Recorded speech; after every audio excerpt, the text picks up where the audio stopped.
course, as well, as we start to talk through some of the ideas available to each player. Obviously, now Aronian with that little pawn push in front of the rook of his own, that same kind of triple effective move, to the bishop. The queen now has a way out as well. But let me ask that same castling question on the other side of the board.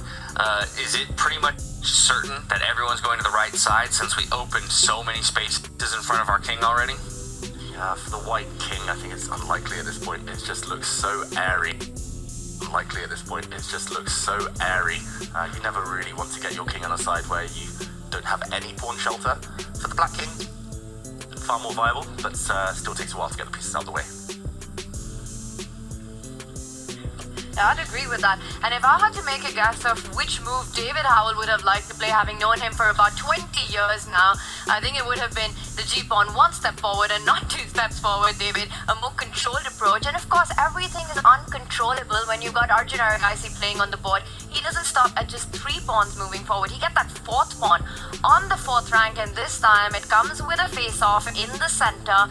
This is starting to look very scary for black on move 4. All the pawns.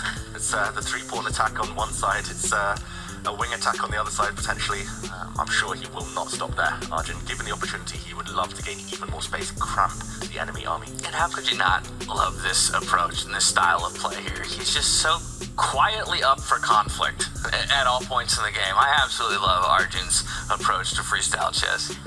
Face of an angel, but the chest of a devil. Float like a butterfly, sting like a bee. Trade the pawns. First piece is moved this game. The white bishop does actually feel a bit uncomfortable out in the open. Bishops never really like to lead armies, but the bishop will slide back at some point, and the key is that he's taken away black's kind of space there. The fact that he traded off black's front pawn means that black is struggling for central control now. And knowing Arjun, I think what he wants to do is he doesn't want to stop on the 4th rank. He's already thinking and planning of ideas. How does he get those pawns rolling further up the board? You know, the A-pawn can march up, defended by the rook, but also, more importantly, the one that you're pointing out right now, with the queen behind, asking some big questions. Are you going to open up further diagonals, further paths towards the black king? That F5 push starts to look very dangerous and something that needs to be on Levon's radar.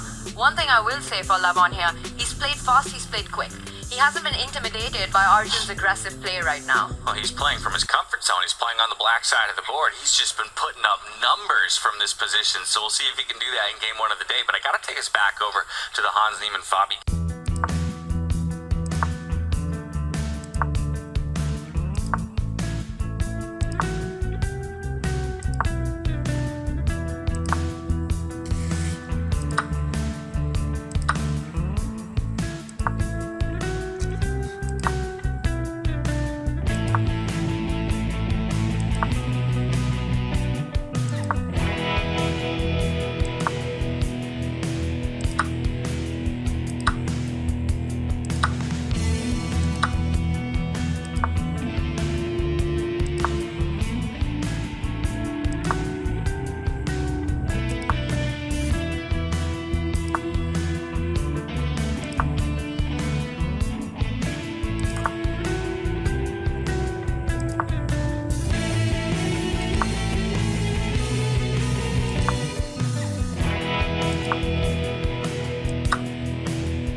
G2, but king C1 now. I think queen G2 is a mistake, in my opinion.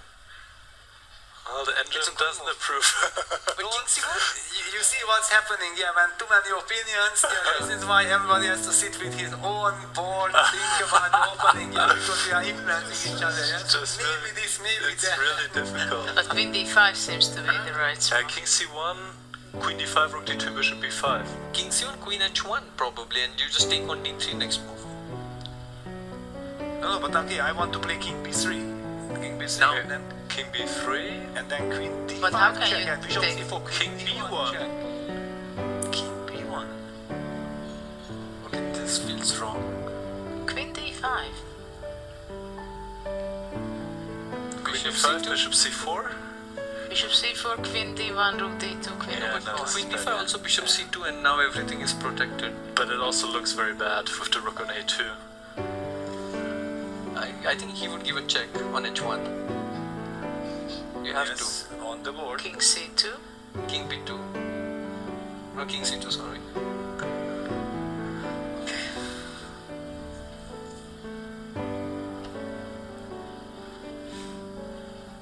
And now queen D5.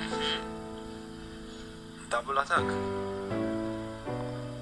Do you go bishop C4? Queen D1, this is basically checkmate, no? d2, queen a4, checkmate. Yeah. Wait, is that it? That's it.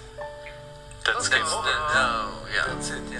Yeah, Because he the same realizes problem that, was yeah. with king Wait. b3, queen d5, bishop c4, queen d1, then queen a4, rook d2. Was the same problem. Game over. So if you go to B2 instead of C2? This I did not. Rook d3. Yeah, you No, just take the bishop. Yeah, it's lost now. Queen D5. Well played by Levon, actually. It's Second half, unstoppable. he was close to perfect after bishop D4. Of course. And also he made the exceptionally great decision. He Yeah. felt he had less time and in an equalish position he decided to move on. So it was half self-sabotage by Arjun, but then well converted by Levon. Yes. Yeah, but only young generation can be surprised, yeah? Okay. In my generation, this is what Levon was doing all the time, yeah? Was he always the counterplay guy? Well, not but initiative guy. Initiative. Yeah, if he got the initiative, okay, Marshall and all these kind of things. Yeah, Arjun is visibly... He's completely shocked. Yeah. And how was King B3 refuted? Well, then queen d5 check, bishop c4, queen d1, Uh-huh. and then queen a4 check, rook d2. Okay. After show it. I always queen D5. Yes. Do you want to go to Hikaru's game after this? Yeah, we should. Also, Vincent is worse against Prague. Yeah, suddenly he got into a lot of that. He has no There's time. some checkmate ideas, rook H2. And Arjun resigns. Yeah. Big win for Levon Aronian with the black pieces. One step closer to the finals. This man is on a mission. Yes, let us just very quickly show this move that we were asking, that why not. Okay. Vincent is lost, by the way. Rook E2.